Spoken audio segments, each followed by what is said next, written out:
Messieurs, si vous avez passé la barre des 60 ans et que vous avalez des médicaments chaque jour, les 8 prochaines minutes pourraient littéralement vous protéger. Je ne plaisante pas. Je suis la Dre Laura Jones. Chirurgienne cardiaque depuis plus de 30 ans, j'ai opéré des milliers de cœurs au cours de ma carrière, des cœurs épuisés, des cœurs abîmés, des cœurs qui auraient pu continuer à battre. Si leur propriétaire avait su ce que je vais vous révéler aujourd'hui, alors restez avec moi jusqu'à la fin, parce que je vais vous parler de 7 médicaments que vous avez très probablement dans votre armoire à pharmacie. Ces comprimés que vous prenez tranquillement le matin avec votre café peuvent, en silence, endommager votre cœur. Et à la fin, je vous donnerai la question exacte à poser à votre médecin dès demain matin. Vous êtes prêts, les gars? Alors on y va, sans blabla? Écoutez, en 3 décennies de bloc opératoire, j'ai vu défiler des centaines de patients qui ne comprenaient pas ce qui leur arrivait. Des hommes solides, anciens ouvriers, cadres à la retraite, pères de famille. Ils arrivaient avec des douleurs dans la poitrine, un essoufflement inexpliqué, une fatigue qui ne passait pas. Et quand je regardais leur ordonnance, très souvent la réponse était là. Ce n'était pas forcément leur alimentation. Ce n'était pas seulement le stress. C'était leurs médicaments. Je ne vous dis pas ça pour vous faire peur. Je vous le dis parce que vous avez le droit de savoir. On vous prescrit parfois depuis des années des traitements pour soulager une douleur, pour dormir, pour contrôler le diabète ou la tension, et certains peuvent fragiliser votre cœur sans que vous vous en rendiez compte.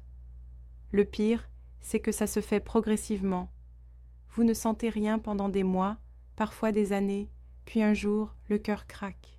Alors voilà ce qu'on va faire. Je vais vous présenter ces 7 médicaments, du moins dangereux au plus dangereux. Pour chacun, je vous explique comment il peut abîmer votre cœur, et surtout je vous donne des alternatives concrètes. Pas de sermon, pas de morale, juste les faits. Médicament numéro 7, les anti-inflammatoires, ibuprofène, Advil, naproxène. Vous les connaissez, ibuprofène, Nurofen, Advil, naproxène. On en trouve partout, et c'est justement ça le piège. Vous avez mal au dos après avoir bricolé? Un ibuprofène, vos articulations vous lancent au réveil? Un autre. Beaucoup d'hommes de plus de 60 ans en prennent tous les jours, presque comme des bonbons, sans mesurer les dégâts. Je me rappelle d'un patient, appelons-le Bernard, 68 ans, ancien menuisier près de Lyon. Il prenait de l'ibuprofène depuis 5 ans pour ses douleurs articulaires, tous les jours 2 ou 3 comprimés. Le jour où il est arrivé aux urgences avec une insuffisance cardiaque, il n'en revenait pas.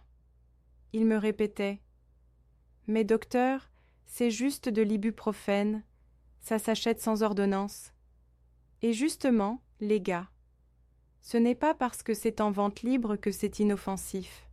Ces anti-inflammatoires peuvent faire monter la tension, provoquer une rétention d'eau, obliger le cœur à pomper plus fort et, avec le temps, ils peuvent aussi abîmer les vaisseaux et les reins. Pour un cœur de 60 ans qui a déjà beaucoup travaillé, c'est une charge de trop. Alternative. Pour les douleurs articulaires, privilégiez le paracétamol en respectant les doses, la kinésithérapie, les cataplasmes chauds et même l'acupuncture qui peut donner de bons résultats. Et si un anti-inflammatoire est vraiment nécessaire, sur une courte période, quelques jours maximum, pas en continu pendant des mois. Médicaments numéro 6, certains antidiabétiques, pioglitazone, Actos. Passons au numéro 6, certains médicaments du diabète de type 2, notamment les thiazolidinediones, dont le plus connu est la pioglitazone, Actos. Oui, ils peuvent faire baisser la glycémie, mais le problème, c'est qu'ils peuvent entraîner une accumulation de liquide dans le corps. Et ça, vous savez ce que ça signifie, chevilles gonflées, jambes lourdes, et un cœur obligé de travailler beaucoup plus pour faire circuler tout ce surplus.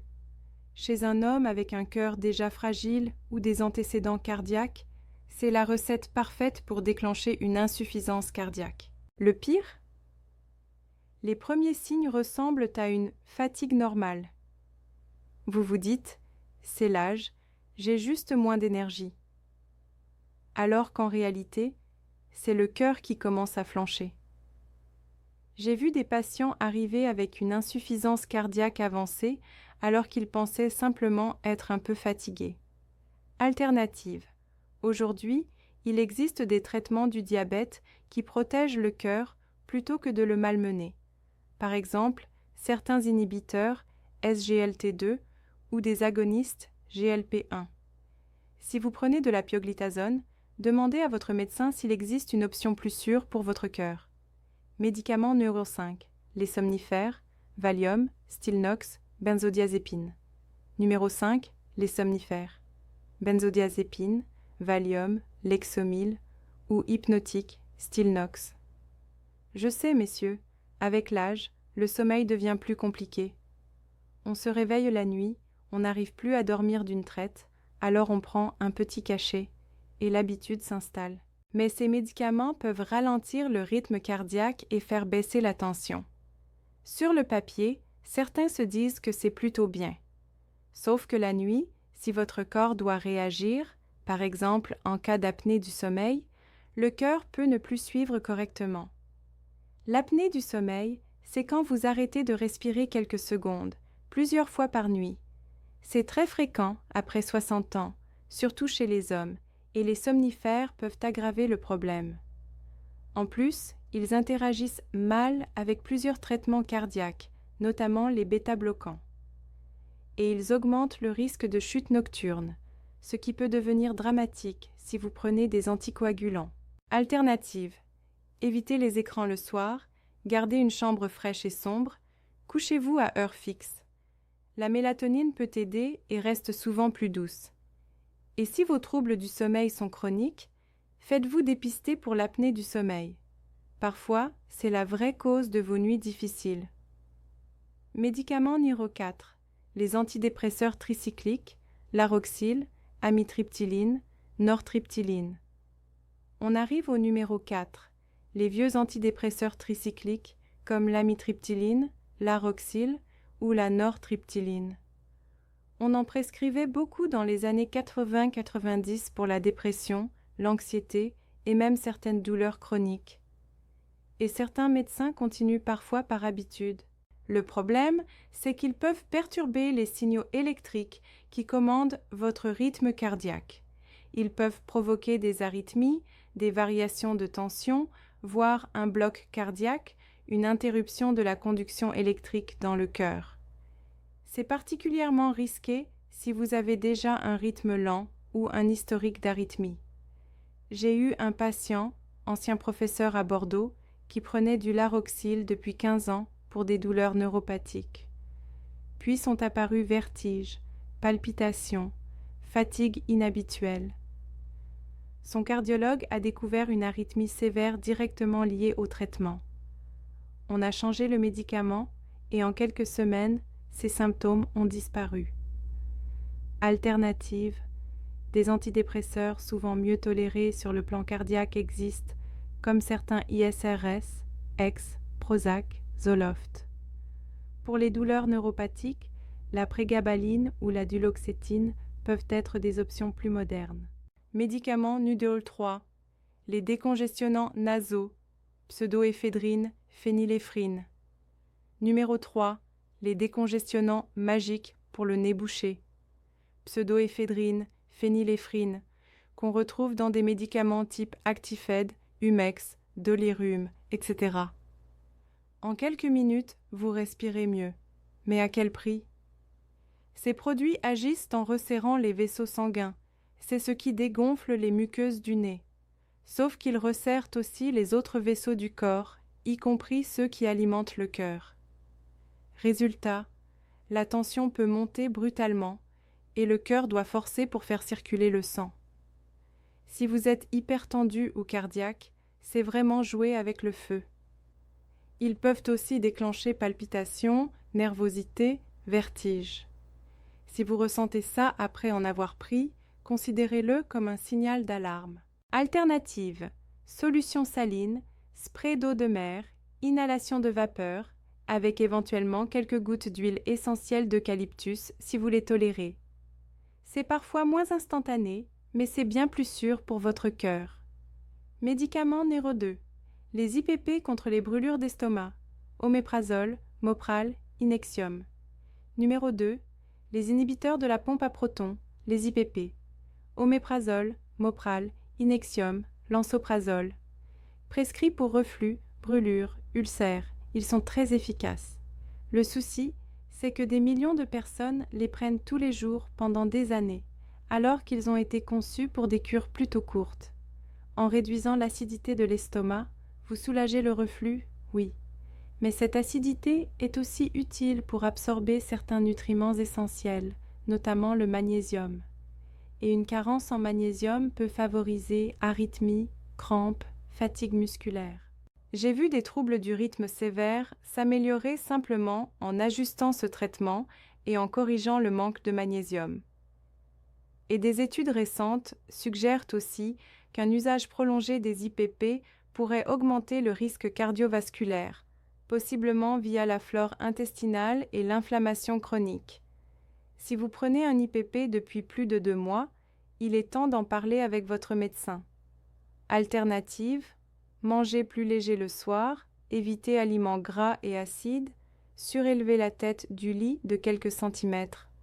Et si un traitement est nécessaire, certains antiacides classiques, type Gaviscon, peuvent être moins problématiques sur le plan cardiaque selon les situations. Médicament numéro 1. Les inhibiteurs calciques, diltiazem, verapamil. Et maintenant, messieurs, le numéro 1, celui qui cause le plus de dégâts silencieux chez beaucoup d'hommes après 60 ans, les inhibiteurs calciques, bloqueurs des canaux calciques, comme le diltiazem, tildiem ou le verapamil. On les prescrit pour l'hypertension, l'angine de poitrine, certains troubles du rythme. Ils détendent les vaisseaux et font baisser la tension. Jusque-là, tout va bien. Sauf que ces médicaments peuvent aussi ralentir le cœur. Pour un cœur jeune, ce n'est pas forcément un problème. Mais pour un cœur de 65-70 ans, qui n'est plus aussi puissant qu'avant, ce ralentissement peut devenir dangereux. Vertige, malaise et parfois syncope, des pertes de connaissance brutales. J'ai opéré un patient l'année dernière, ancien cadre chez Renault, 73 ans. Il prenait du tildiem depuis 8 ans. Fatigue chronique, essoufflement, chevilles gonflées. Son médecin pensait que c'était l'âge. Quand je l'ai examiné, son cœur battait à 45 pulsations par minute. Beaucoup trop lent. On a changé le traitement et, en quelques semaines, il a retrouvé de l'énergie. Autre problème, ces médicaments interagissent avec beaucoup d'autres traitements fréquents après 60 ans, statines, certains antibiotiques et même le jus de pamplemousse. Ces interactions peuvent amplifier les effets indésirables. Si vous prenez un inhibiteur calcique et que vous avez fatigue, gonflement, vertige ou essoufflement inhabituel, ne vous dites pas « c'est normal, j'ai vieilli ». Parlez-en à votre cardiologue. Il existe aujourd'hui des alternatives souvent mieux tolérées, comme certains IEC ou les sartans, qui baissent la tension sans ralentir autant le cœur. Récapitulatif des 7 médicaments. Je résume pour ceux qui veulent retenir l'essentiel. 7. Anti-inflammatoire, ibuprofène, monte la tension, fatigue le cœur. 6. Certains antidiabétiques, pioglitazone, rétention d'eau dangereuse. 5. Somnifères, ralentissent trop le cœur, aggravent l'apnée du sommeil. 4. Tricycliques, perturbant le rythme cardiaque. 3. Décongestionnants, font exploser la tension. 1,2. IPP, gênant l'absorption du magnésium. 1,1. Inhibiteurs calciques, peuvent trop ralentir un cœur vieillissant. Maintenant, je veux être parfaitement clair. Je ne vous dis pas d'arrêter vos médicaments du jour au lendemain. Ce serait dangereux et irresponsable. Ce que je vous dis, c'est de prendre rendez-vous et de poser cette question simple, mot pour mot. Docteur, est-ce que les médicaments que je prends sont toujours les plus adaptés pour mon cœur, ou existe-t-il des alternatives plus sûres? C'est une question légitime. Vous avez le droit de la poser.